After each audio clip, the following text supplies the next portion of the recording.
the astronauts read out Gravitational effect of those planets.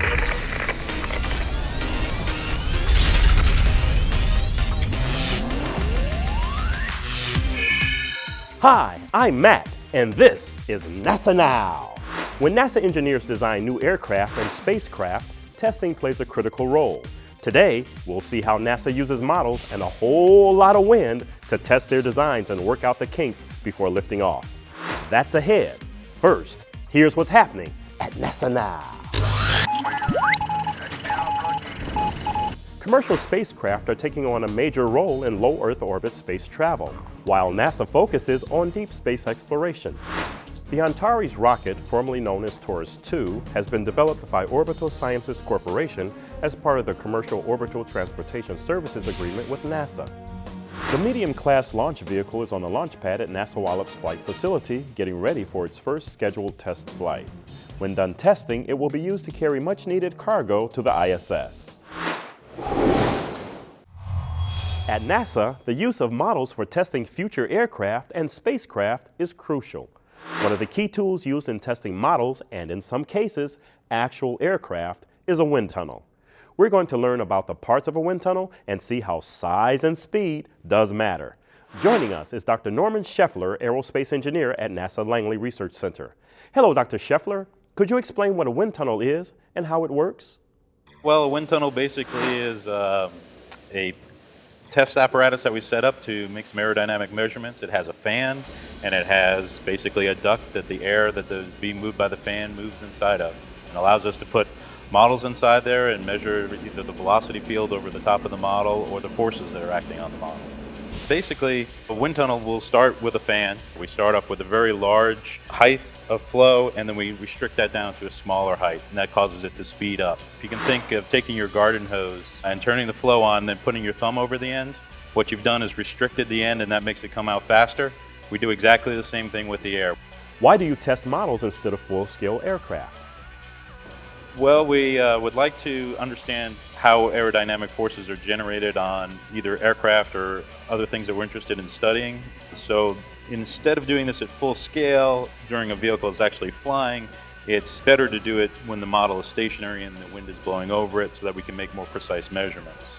And so we use certain combinations of pieces of data that you take from the tunnel to figure out how that would apply to the full-scale vehicle. And we call these non-dimensional parameters. And the most important ones in low-speed testing are the Reynolds number and the Mach number.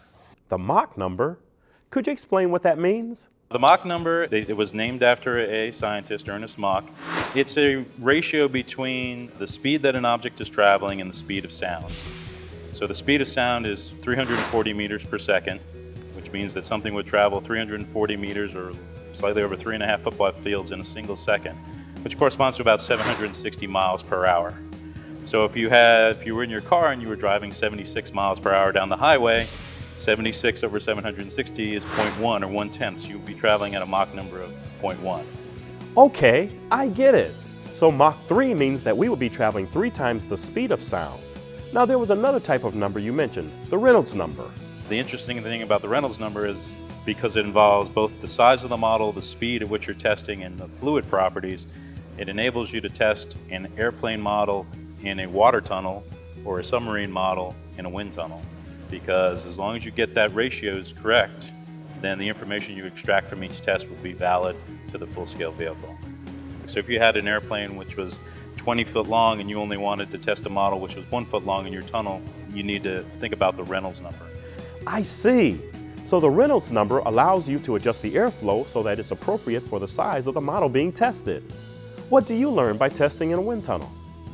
Well, what the wind tunnel enables the engineers to do is it enables them to test a variety of different configurations to either improve the performance of the aircraft in terms of how much lift it produces, or perhaps reducing the amount of drag that acts on the airframe. So the amount of drag would relate to how much fuel is consumed in pushing the aircraft through the air.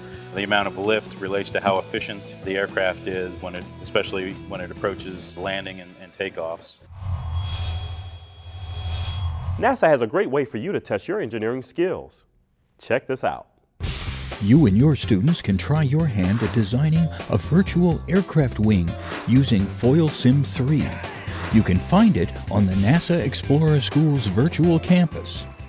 Well, that's it for NASA Now. Be sure to visit our Facebook page and leave a comment about today's show.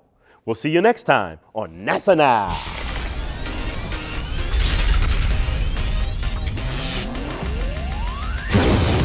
NASA Now comes to you from the virtual campus at NASA Explorer Schools.